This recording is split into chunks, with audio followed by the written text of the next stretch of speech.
तो आज के इस वीडियो में उत्तराखंड के पंच प्रयाग के बारे में आपको बताने वाले हैं। यदि आप जनरल कंपटीशन की तैयारी करते हैं तो ये वीडियो आपके लिए बहुत इम्पॉर्टेंट है। उत्तराखंड में जो है 5 प्रयाग है। प्रयाग क्या होता है?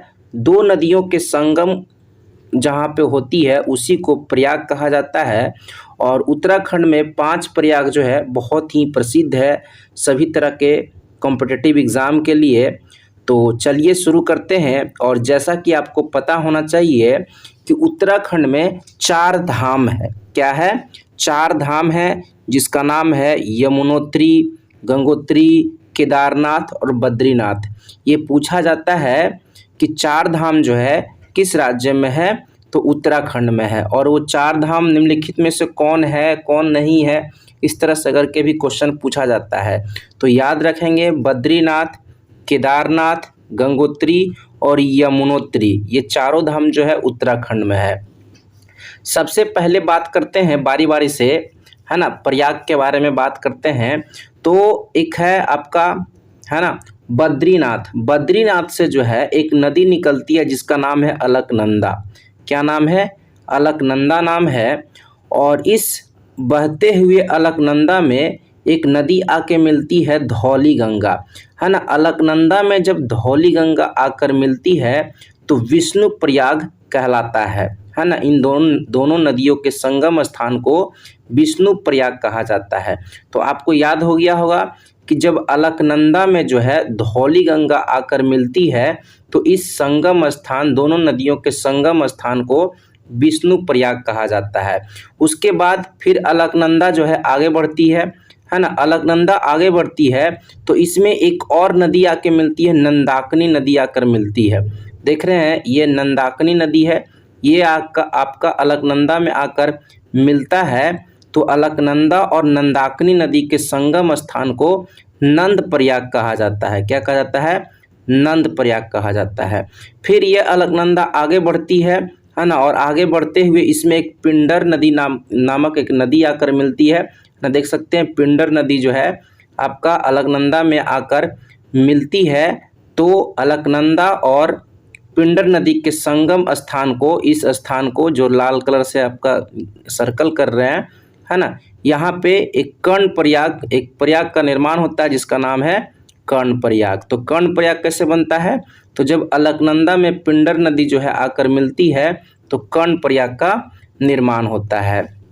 फिर ये आपका आगे बढ़ता है अलकनंदा, फिर आगे बढ़ रहा है। आगे बढ़ते हुए जब ये बहता है, प्रवाहित होते रहती है, तो इसमें एक केदारनाथ से एक नदी निकलती है जिसका नाम है मंदाकिनी। मंदाकिनी नदी जो है ये आती है अलकनंदा में आकर मिलती है ना। अलकनंदा में जब मंदाकिनी नदी आकर मिलती है तो रुद्रप्रयाग का निर्माण होता है। ठीक है, तो रुद्रप्रयाग में किन नदियों का संगम होता है? अलकनंदा और मंदाकिनी नदी। मंदाकिनी नदी जो है केदारनाथ से निकलता है। ठीक है, फिर ये अलकनंदा आगे बढ़ता है और अलकनंदा आगे बढ़ते बढ़ते, है ना, गंगोत्री से एक नदी निकलती है जिसका नाम है भागीरथी। और ये भागीरथी जब अलकनंदा में मिलता है तो भागीरथी और अलकनंदा के संगम स्थान को देवप्रयाग कहा जाता है। और यहीं से गंगा नदी का प्रवाह शुरू होता है, यहीं से गंगा नदी का जन्म होता है। और गंगा नदी प्रवाहित होते हुए, है ना, उत्तर प्रदेश, है ना, बिहार, फिर पश्चिम बंगाल, है ना, वेस्ट बंगाल में प्रवाहित होते हुए, है ना, ये कहाँ जाके बंगाल के खाड़ी में इधर से आपका आता है ना, मेघना के नाम से ब्रह्मपुत्र नदी आता है। और दोनों जो है गंगा और ब्रह्मपुत्र नदी की धारा जो है संयुक्त रूप से बंगाल के खाड़ी में गिरता है और विश्व का सबसे बड़ा गंगा ब्रह्मपुत्र का डेल्टा का निर्माण करता है। ठीक है, और यहाँ पे यमुनोत्री से एक नदी निकलता है जिसका नाम है यमुना। और यमुना जो है इलाहाबाद में, है ना, प्रयागराज, जिसका इलाहाबाद का नया नाम क्या है? प्रयागराज नाम है। यहाँ पे जाकर क्या होता है, यमुना जो है गंगा में जाकर मिल जाती है। और यमुना जो है गंगा की सबसे बड़ी सहायक नदी है ना। बड़ी सहायक नदी, गंगा की सबसे बड़ी सहायक नदी जो है कौन सी है? तो ये यमुना है। और यमुना जो है उत्तर प्रदेश के इलाहाबाद, जिसका नया नाम है प्रयागराज, वहाँ जाकर क्या होती है, ये यमुना नदी मिल जाती है।